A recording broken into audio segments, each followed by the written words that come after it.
Maswerteng hapon po mga ka-STL. Narito na po ang resulta ng STL Bataan para sa araw na to, 2nd draw, November 25, 2024. Araw ng Lunes. Naway ang mga natayaan nyo pong mga numero kanina ay manalo nawa ngayong hapong ito, 4 PM. Kaya kunin nyo na po ang mga tickets.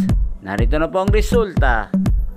Ang mga numerong nanalo sa STL Bataan ngayong hapong ito, November 25, 2024, 4 PM, second draw result, 32 at 19 in exact order. Sa lahat po ng tumaya kanina para second draw ng 32 at 19, congrats po sa inyo. Panalo po kayo. Again, 32 at 19 in exact order. At shoutout po natin ngayong hapong ito sa STL Bataan si Kuya Bogi. Kuya Bogi ng Bataan, shoutout po sa iyo. Naway manalo ka na rin po sa STL Bataan. At sa lahat po ng mga taga Bataan dyan, shoutout po sa inyo. Naway nasa mabuti po kayong kalagayan.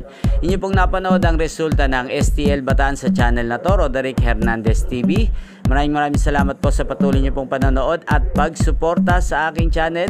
Huwag pong kalimutang mag-subscribe at magkita-kita pong muli tayo mamayang alas 8 ng gabi. Dito lamang po sa channel na to, Roderick Hernandez TV.